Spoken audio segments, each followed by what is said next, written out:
Portuguese maatiiko. Eessa gochuun jedhama?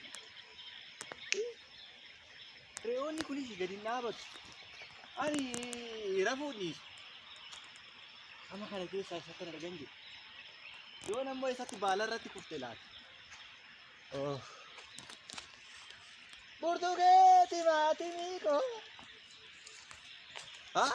Ijoollee kana gaafadhu laa. In argu jedhee yaada garuu isaan hanga Maaf dhufnees.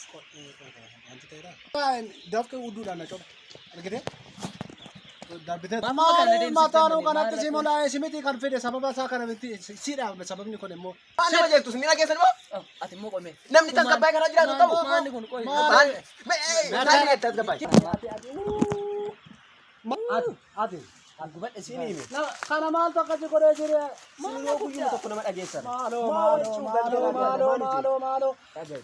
Galgala nan gubadha. Ati immoo nu dhiiskaa maaloo bro. Kunuun rakkisee bara. Kanala gattume. Arrabuu keessan bakka hin dandeenye jechuudhaan. Adda saalaan muka dhagaraa hojjata. Gattumeedha. Maali kun ijoo? Ijoo. Qoraan falata. Roota wayii argitanii roota nabi. Roota. Re'ee jettee. Roota wayii na yoorsaa oolte. Re'ee numti mataan saayi. Anama jarumti kun amma re'ee miti kunoo re'een kana caalessu jira. Re'ee roota re'ee. Re'ee miti kun. Kana laalta miti kan. Re'eessa korbeessa isaati kun. Korbeessa re'ee. Ani immoo. Mi'a si ilaalladha. Bro. Korbeessa korbeessa. Namitti dhugumteeti be. Mi'a amma re'een jara kana caaltu jirti re'ee. Namicho. As deebii ka. Namicha achirraa Re'een damma kana caaltu jirti hin jedhe. muuditti hin baane. Muuditti hin baane. Reessa Re'ee kormaa dhiibbachuu hojjata. dhameessini. Muuditti hin baane.